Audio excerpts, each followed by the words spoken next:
Salut à tous, aujourd'hui on va apprendre à faire ces 3 petites animations de texte qui sont vraiment super faciles à faire.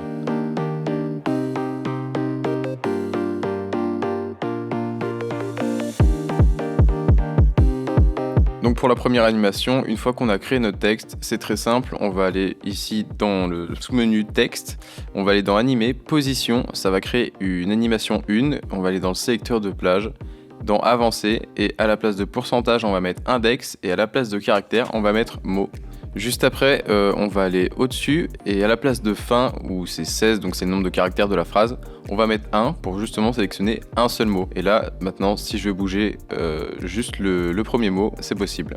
Donc on va d'abord placer une première frame qui va être juste la position de base de notre texte, où on veut qu'il arrive à la fin. Et une fois que ça c'est fait, on va déplacer du coup le mot un peu au hasard, sans trop bouger. Donc généralement, on évite de le faire bouger de n'importe où sur l'écran. Et ensuite, ce qu'on va faire, c'est que la frame de base qu'on avait placée au début, on va la recoller à 2 frames encore de la dernière. Une fois qu'on a toutes nos frames, on va simplement faire le raccourci commande option H. Moi personnellement, j'utilise un plugin, mais ça revient au même. Donc voilà ce qu'on obtient avec le premier mot. Et en fait, ça va être très simple, on va juste répéter la même opération sur chaque mot. Pour la dupliquer, personnellement j'ai 3 mots dans ma phrase, donc je vais la dupliquer 2 fois pour avoir au total 3 animations. Donc ensuite, on va refaire la même chose, on va aller dans le sélecteur de plage de l'animation 2 et on va décaler de 1 pour obtenir l'animation sur le deuxième mot. Et on va faire la même chose sur l'animation 3, on va décaler cette fois de 2 pour avoir le troisième mot. Ensuite, on va un peu randomiser le mouvement de chaque mot sur chaque frame. Je vous passe ça assez rapidement. Et voilà ce qu'on obtient au final.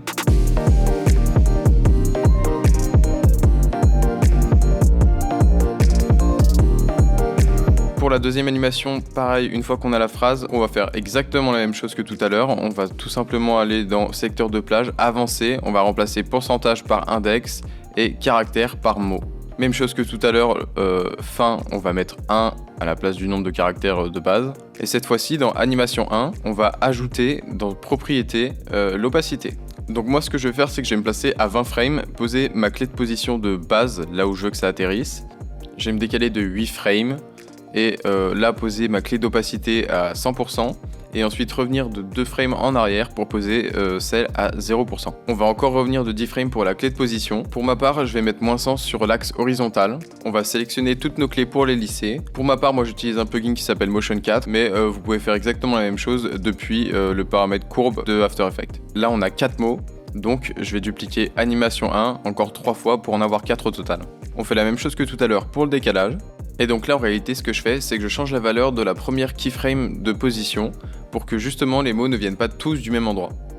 Donc à chaque fois je varie sur l'axe horizontal, sur l'axe vertical. Je vais sélectionner ensuite keyframe par keyframe pour décaler à chaque fois de 2 frames au total l'animation. Et donc voilà le résultat qu'on obtient à la fin. Je vais rajouter un effet quand même sur cette animation qui s'appelle la postérisation temporelle. Donc là sur l'écran vous pouvez voir que je suis en train de le rechercher avec un plugin qui s'appelle FX Console. Mais si vous le recherchez dans la fenêtre effets et paramètres prédéfinis, vous le trouverez tout aussi facilement. Et donc une fois que j'ai rajouté l'effet, je vais juste passer la cadence à 10. Et voilà ce qu'on obtient.